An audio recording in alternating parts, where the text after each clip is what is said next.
नाज़रीन, fair news network में खुशामदीद। 8 बजे की हेडलाइंस के साथ मैं हूँ आपकी होस्ट लैला इकबाल। कोरोना की तीसरी और खौफनाक लहर। सिंध हुकूमत की जानिब से मार्केटें 8 बजे बंद करने का ऐलान।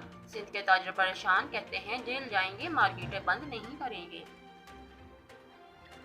NCAC के फैसलों के पाबंद हैं, हमने तो सिर्फ अमल करवाया है, मुकम्मल लॉकडाउन का कोई इरादा नहीं, सिंध सरकार का जवाब।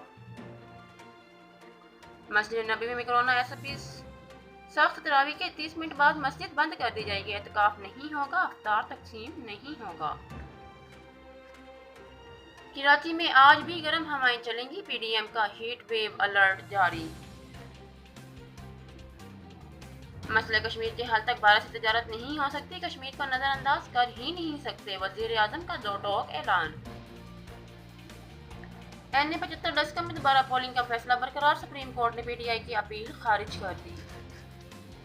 इलेक्शन कमीशन की जीत हुई है, अदालती फैसला कबूल करते हैं, नून लीग को अवाम की अदालत में शिकस्त देंगे, PTI रहनुमा उस्मान डार का जवाबी रद्द-ए-अमल। नैब ने ऑल पाकिस्तान प्रोजेक्ट से CEO को गिरफ्तार कर लिया, एहतसाब अदालत से मुलजिम का 14 रोजा जिस्मानी रिमांड मंजूर। P4U और ऑल पाकिस्तान प्रोजेक्ट के नाम पर अवाम को बेवकूफ़ बनाया गया, कंपनी रजिस्टर्ड ही नहीं थी। PDM की पीपल्स पार्टी और ANP के खिलाफ चार्जशीट, दोनों जमातों को शो कॉज नोटिस भेजने पर इत्तफाक। PDM की 8 जमातों के रहनुमाओं का इजलास, यूसुफ रज़ा गिलानी को अपोजिशन लीडर तस्लीम करने से इनकार। पहले नून लीग से लड़ाई, अब DUI पर चढ़ाई, बिलावल भुट्टो ने PDM की बड़ी जमातों को निशाने पर ले लिया, शिकवे शिकायत के बाद जियाले रहनुमा के मशवरे।